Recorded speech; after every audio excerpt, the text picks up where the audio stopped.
Quantos natais você já passou? Você tem boas lembranças dos seus natais? Quais foram os natais que mais marcaram a sua vida? Foram os natais da infância ou depois? O Natal é uma das principais festas da cristandade, junto com a Páscoa. O Natal, ele celebra o nascimento de Jesus quando tudo começou. A Páscoa celebra a ressurreição de Jesus, quando tudo terminou. Aliás, não terminou ainda. Por quê? Porque o Jesus que nasceu na manjedoura, ele foi crucificado, sepultado, ressuscitou gloriosamente, subiu aos céus e voltará. E quando ele voltar, aí sim, tudo estará completo, tudo estará terminado. O Natal aponta para todas essas coisas. Deus veio até nós em Jesus. O Natal é que tornou possível a cruz. O Natal é que tornou possível a ressurreição. O Natal é que tornou possível a glorificação do Filho de Deus. O Natal é que tornou possível o trono. Jesus assentado no trono do lado direito do Pai. Por isso eu queria orar, que nós estivéssemos colocando nossas vidas diante do Senhor, para receber esta mensagem. E o que nós podemos aprender, ou o que nós podemos renovar a nossa mente, o que nós podemos trazer à memória de coisas que já sabemos, e que são importantes, e por isso não devemos esquecer de maneira nenhuma. Vamos orar. Senhor, nós estamos diante de Ti, e nós Te agradecemos e Te louvamos. Nós Te somos gratos por termos o privilégio de estar aqui para celebrar mais uma vez o Natal, a festa do nascimento do Salvador, e nós Te somos gratos por isso. Senhor, por favor, que a mensagem do Natal venha renovar o nosso ânimo, venha fortalecer a nossa fé e venha nos ajudar a vencer as dificuldades que a vida nos traz. Nós oramos em nome do Senhor Jesus. Amém. O tema da mensagem que eu queria trazer para você é a manjedoura, a cruz e o trono. Aliás, nós estamos começando uma nova série de mensagens. E o tema dessa nova série é: não desanime, nem desista. E para isso eu gostaria que você abrisse sua Bíblia no capítulo 12 da carta aos Hebreus. Capítulo 12 da carta aos Hebreus. E nós vamos falar sobre a manjedoura, a cruz e o trono. A carta aos Hebreus foi escrita num contexto de muito sofrimento. Nós poderíamos até fazer um paralelo do contexto da carta aos Hebreus com o nosso contexto, e poderíamos conversar sobre as semelhanças e diferenças do nosso contexto e do contexto em que foi escrita essa carta. Nosso mundo tem passado por um tempo de muito sofrimento, e muitos de nós estão passando por tempos verdadeiramente difíceis. Tem gente dizendo que nunca enfrentou um tempo de tanta dificuldade como esse tempo que nós estamos passando.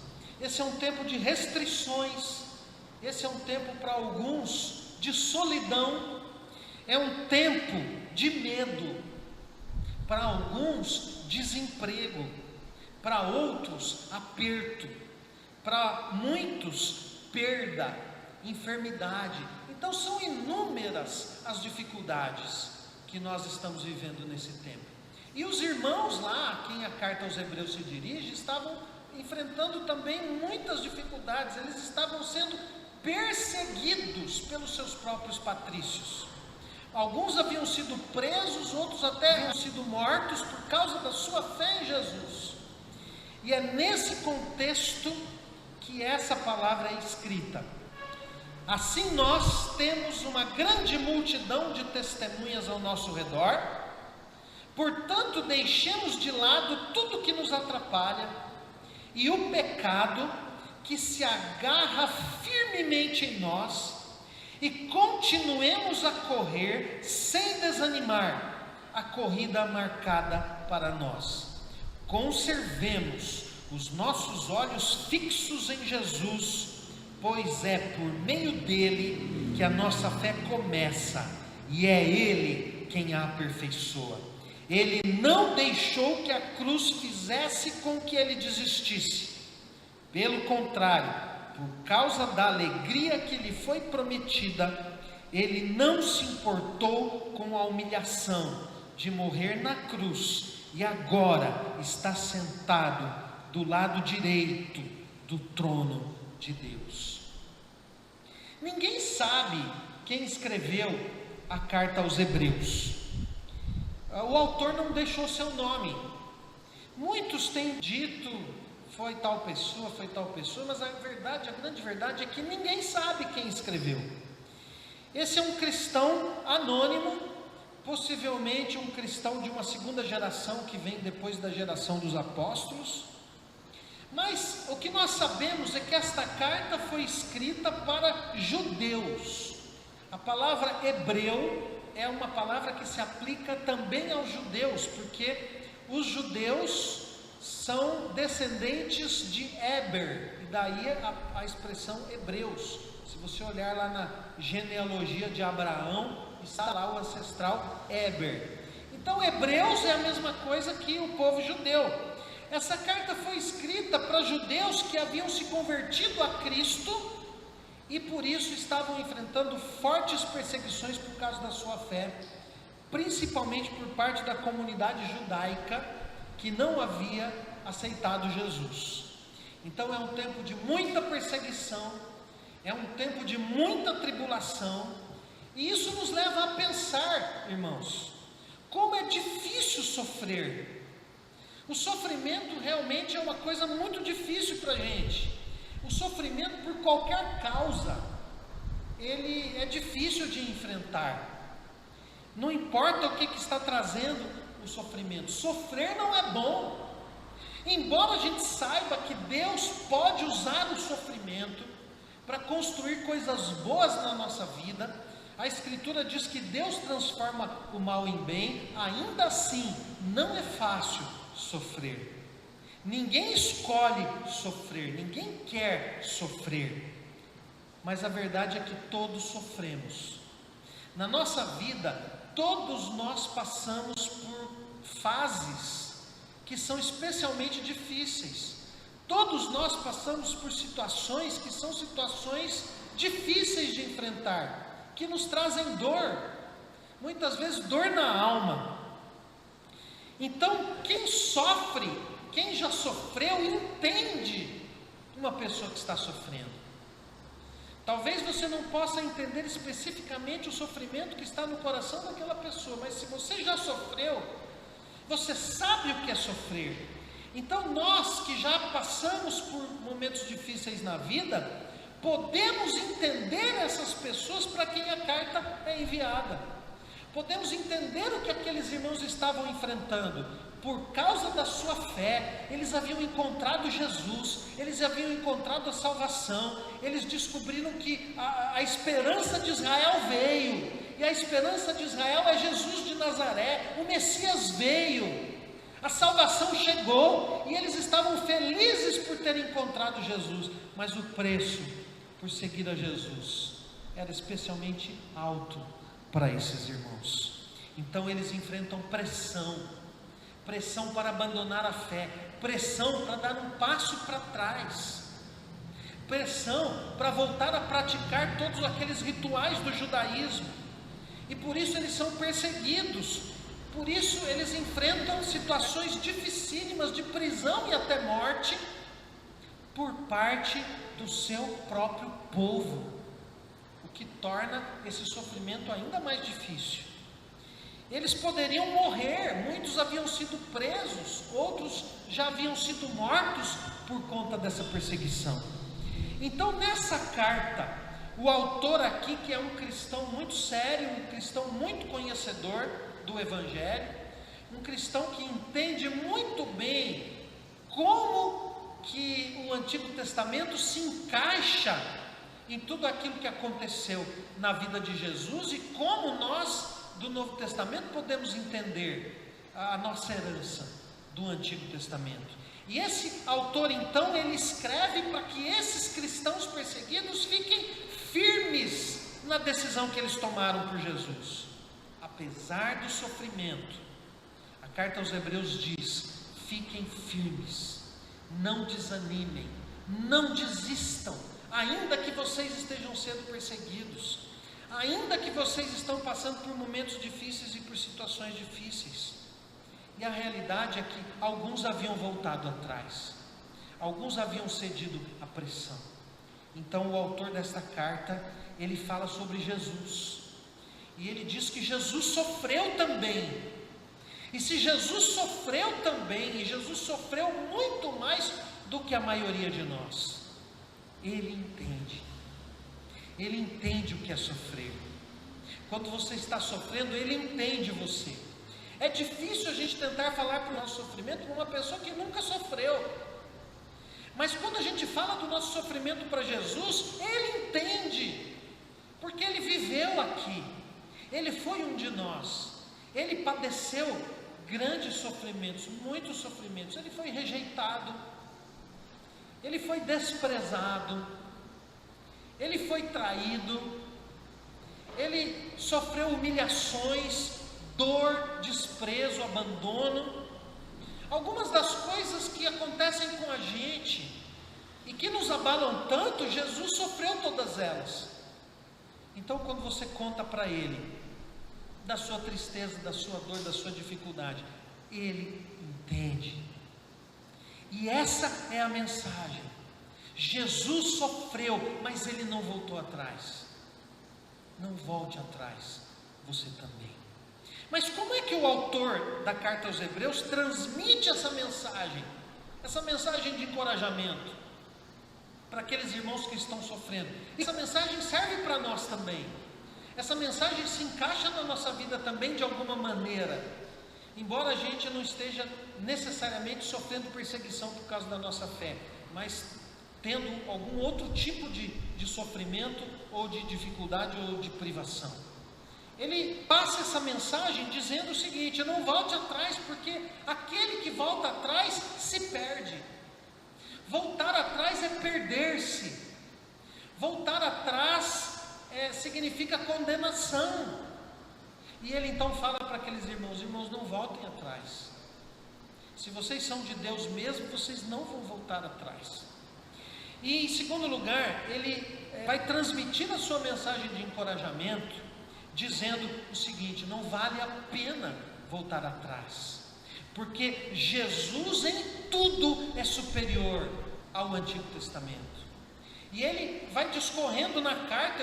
Eu gostaria de desafiar você a ler a carta aos Hebreus. Você vai perceber que o autor diz que o caminho de Jesus é melhor que o caminho do Antigo Testamento. A aliança que é feita em Jesus é superior à aliança do Antigo Testamento. O sacrifício de Jesus é superior aos sacrifícios de animais que são feitos no Antigo Testamento. A revelação de Jesus é superior à revelação do Antigo Testamento, embora Jesus também esteja revelado no Antigo Testamento. O sacerdócio de Jesus é superior ao sacerdócio dos levitas. Jesus é maior que os anjos. Jesus é maior do que os patriarcas. Ele é maior que Abraão, Isaac, Jacó e José. Jesus é maior do que Moisés. Jesus é maior do que Arão, o sumo sacerdote. Jesus é maior que todos os sacerdotes, e é maior que todos os reis piedosos de Israel, e maior que todos os profetas. Então ele fala da excelência de Jesus. Jesus é uma pessoa incomparável, porque ele é o próprio Deus que veio a nós. O próprio Deus que veio ao nosso encontro. Deus se tornou um de nós, porque nós havíamos nos desumanizado tanto, nós havíamos nos afastado tanto do Criador, que foi preciso Deus se tornar homem para nos ensinar o que de fato significa ser humano. Então Jesus, ele é o exemplo, ele é o modelo e ele é excelente. Jesus é a pessoa central de toda a Bíblia, é o personagem central da história. Ninguém rivaliza com Jesus, Jesus é incomparável. Esta é a mensagem da carta aos Hebreus. Então não vale a pena voltar atrás. Você está no melhor caminho. Seguir a Jesus é a melhor decisão. Seguir a Jesus é o melhor caminho, ainda que a gente enfrente dificuldades, ainda que a gente enfrente lutas, ainda que a gente passe por tempos difíceis, por momentos difíceis e por situações difíceis. Seguir a Jesus é o melhor de todos os caminhos. Por isso, a mensagem da carta aos Hebreus é: não desanime, nem desista. Por 3 motivos. E eu queria conversar com você nessa noite sobre 3 motivos pelos quais nós não devemos desanimar nem desistir. Primeiro motivo: não desanime nem desista por causa da manjedoura. Eu queria convidar você a enxergar a manjedoura aqui no capítulo 12 de Hebreus. Embora não apareça essa palavra manjedoura aqui, a manjedoura está aqui nas entrelinhas. Se você olhar no versículo 2, o versículo 2 ele fala de Jesus. Conservemos os nossos olhos fixos em Jesus.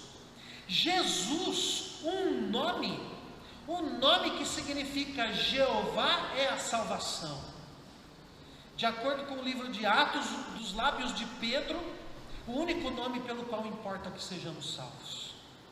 Jesus de Nazaré, ele tem um nome, e nome significa que ele assumiu uma identidade humana. O nome significa uma identidade humana. Em Mateus capítulo 1, versículo 21, o anjo diz que esse é o nome dele será Jesus, porque Deus salvará o seu povo dos pecados deles. Jesus esteve entre nós, ele nasceu, ele é o Deus conosco. E quando ele nasceu, ele foi colocado numa manjedoura. A manjedoura está aqui. O Filho de Deus tem um nome. O Filho de Deus assumiu uma identidade humana. Ele nasceu num lugar muito simples e foi colocado num berço adaptado, um berço de palha, uma manjedoura, que nem berço era um coxo para dar comida para animais. O Filho de Deus veio, ele veio habitar entre nós, ele caminhou conosco, ele viveu aqui como a gente, ele sabe o que é a vida humana, não apenas por causa da sua onisciência, mas por experiência. Ele viveu aqui, ele conhece todas as nossas dificuldades. Em Hebreus capítulo 1, ele apresenta Jesus como o Filho de Deus, um ser de natureza divina. Ele apresenta Jesus como o herdeiro de todas as coisas. Ele apresenta Jesus como o Criador de todas as coisas. Ele apresenta Jesus como o Filho, o primogênito, não apenas o primeiro filho de muitos, mas primogênito no sentido de que ele tem a primazia, ele é o mais importante de todos os filhos de Deus.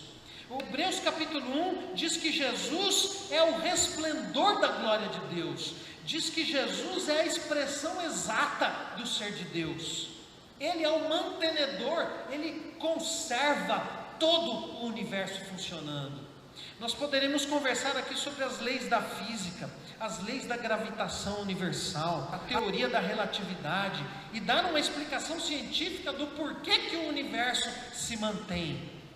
Por que os planetas estão girando ao redor das estrelas? Por que as galáxias têm o seu movimento peculiar? Mas, olhando para as Escrituras, o homem de fé entende que por detrás de tudo isso está a mão do Senhor Jesus. É Ele que conserva todas as coisas. Ele é o Criador. Ele é a causa primeira de todas as coisas. Nós não brigamos com a ciência, nós não contrariamos a ciência, porque nós entendemos que a ciência é o homem estudando os mistérios da criação. E nós entendemos que o homem nessa pesquisa ele descobre muitas coisas importantes. Por isso que nós acreditamos que a Terra é redonda, que ela é um planeta que gira em torno do Sol. Nós não contrariamos a ciência, nós não queremos ser ignorantes em relação à ciência, mas aonde a ciência tem o seu limite, entra a fé. Os cientistas, eles têm muitas teorias sobre a criação do universo, mas chega num ponto em que eles não sabem dizer, em que eles não têm uma resposta. Qual foi a causa primeira de todas as coisas? Mas para uma pessoa de fé, a causa primeira de todas as coisas é o Deus Criador. E aqui no capítulo 1 de Hebreus, ele apresenta o Senhor Jesus como o Criador e o mantenedor do universo. E diz também que ele é o Redentor, porque ele trouxe purificação dos pecados por meio do seu sangue. Ele é o governador de todas as coisas, as visíveis e as invisíveis. Ele é superior aos anjos, ele tem autoridade sobre anjos e demônios, ele é eterno, ele é imutável. A carta aos Hebreus apresenta Jesus dessa maneira. Mas olha que interessante, em Hebreus 2,17 diz que Jesus se tornou igual a nós em tudo.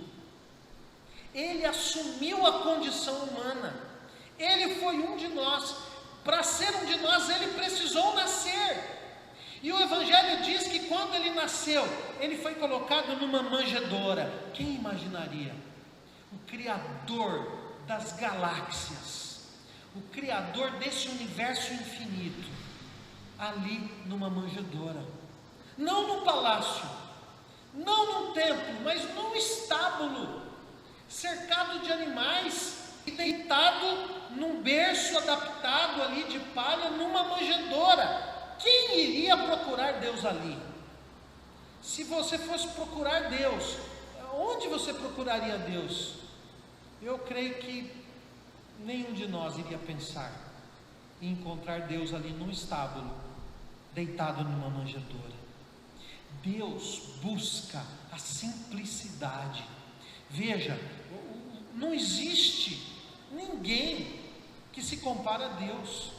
Na nossa compreensão, Deus é o ser mais complexo que a gente poderia imaginar. Mas o Criador, ele busca a simplicidade. E a manjedoura, o nascimento do Salvador, foi algo tão simples que é até difícil de acreditar. É até difícil da gente assimilar isso. Como que um ser tão grandioso se submete ali a uma cama de palha adaptada? Nós complicamos as coisas, porque as coisas de Deus para nós são muito simples. Nós que às vezes buscamos coisas complicadas, fórmulas complicadas, às vezes até liturgias complicadas e cheias de regras. Nós buscamos tantas regras para a nossa vida, mas a humildade de Jesus, a simplicidade do Senhor Jesus, o Rei dos Reis, ali deitado na manjedoura, é o sinal da sua grandeza. A grandeza se expressa na simplicidade, a grandeza se expressa na humildade, não no orgulho. É por isso que Agostinho, que foi um pensador cristão do quarto século, ele disse: Deus se humilhou e o homem ainda permanece soberbo. É verdade, Deus se humilhou. Ele nasceu de uma forma muito simples, muito humilde, foi colocado ali numa manjedoura. Deus se revelou, o Criador do universo se revelou na simplicidade da manjedoura. Ele se revela nas coisas simples da vida. Preste atenção, Deus habita na simplicidade, não no espetáculo. Na simplicidade. Por isso, talvez, quem se apega à religiosidade perde a capacidade de ouvir Deus, porque a religiosidade constrói coisas complicadas que a gente não precisa. E o que é diferente da espiritualidade? A espiritualidade cristã é simples, ela é muito simples. A gente se cerca de muitas coisas que a gente não precisa, mas é na simplicidade que estão as coisas mais importantes. É na simplicidade que estão as coisas que a gente mais precisa. É no silêncio de um coração que anseia por Deus. É ali que Deus está. É ali que você vai encontrar o Criador do universo. Simplicidade. Aliás, as nossas memórias afetivas são sempre marcadas por coisas simples. Você tem boas lembranças dos natais passados? Quais são as lembranças que você tem dos natais passados? As coisas que mais marcam a nossa vida normalmente são coisas simples. Preste atenção nisso. Muitos de nós fomos marcados por um gesto, por um presentinho, que às vezes nem é um presente caro, mas que aquilo teve tanto significado que nos marcou. Um gesto que a gente não esperava, um abraço, um agradecimento, coisas simples, que revelam afeto e que marcam a nossa vida profundamente. Nós não precisamos de coisas complicadas. Você tem uma lembrança marcante do Natal, ou de natais passados? Eu tenho certeza que são coisas bem simples. O Natal é o início de uma narrativa de grandes coisas que Deus vai fazer, de coisas extremamente grandiosas e que definem o destino do universo. Mas algo tão importante, tão significativo, ao mesmo tempo é simples. Grandes coisas começam com algo simples. Veja, o local onde Jesus nasceu foi um lugar simples, um local onde se guardavam animais. Ele foi colocado numa simples manjedoura. Mas sabe o que o homem fez? O homem foi até o lugar onde Jesus nasceu e construiu ali uma basílica, cheia de aparatos, cheia de detalhes. Nós não precisamos de coisas assim. Para nos mostrar isso, o desejo de Deus pela simplicidade, para nos mostrar isso, o berço de Jesus foi uma manjedoura. E Deus está mostrando que a fé que salva é uma fé simples. É uma fé tão simples que qualquer pessoa é capaz de crer. Qualquer pessoa é capaz de entender o Evangelho. Não precisa ser gênio, não precisa ser filósofo.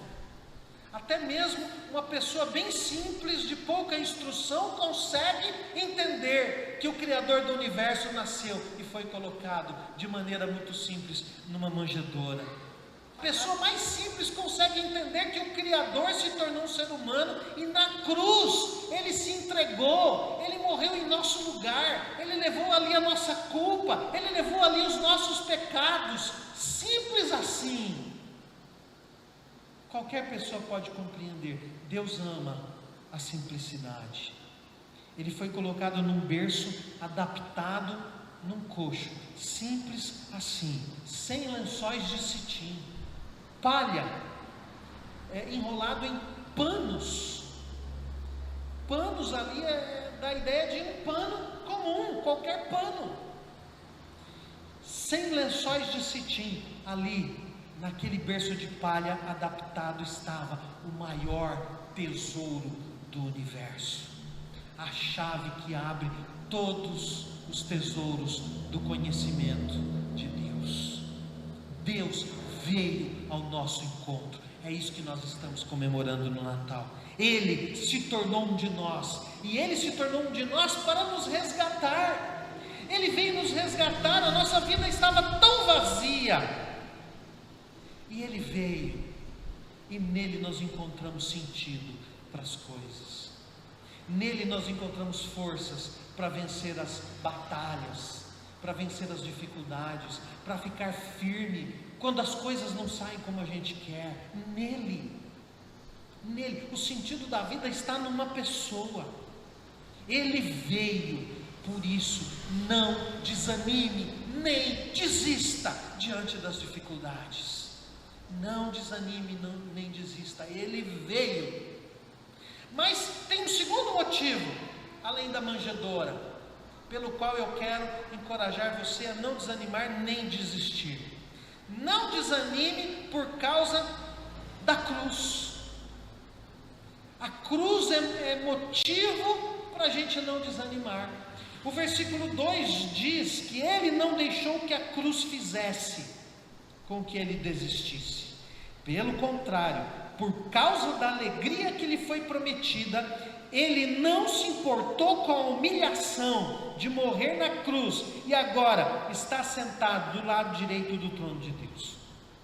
Veja, o Criador, aquele que tem todo o poder, Deus não precisa sofrer, Ele está acima de todas as coisas.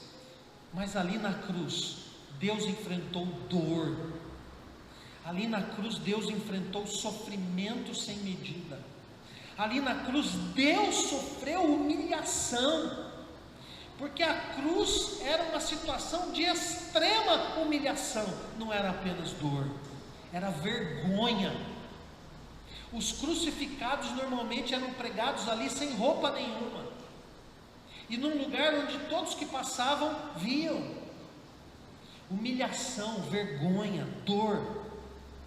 A cruz era uma forma do Império Romano intimidar as pessoas, intimidar os rebeldes e os criminosos. E deu certo, porque quem não teria medo? Quem não teria medo da cruz? O próprio Senhor, às vésperas da cruz, Ele sofreu. Ele passou a noite em oração. O seu coração estava agoniando, o seu coração estava em agonia, com uma tristeza tão grande, e Ele pediu aos seus amigos que orassem por Ele, porque embora sendo Deus, Ele se tornou um ser humano. Ele viveu a experiência humana, e Ele passou o que provavelmente eu e você passaríamos, se soubéssemos que amanhã iríamos ser pregados numa cruz. Mas o Pai lhe fez uma promessa. O Pai prometeu que se Ele se entregasse na cruz, se Ele morresse na cruz, se Ele enfrentasse todo aquele sofrimento em nosso lugar, nos substituindo, recebendo o nosso castigo, recebendo o salário do pecado sobre os seus ombros, Ele nos resgataria.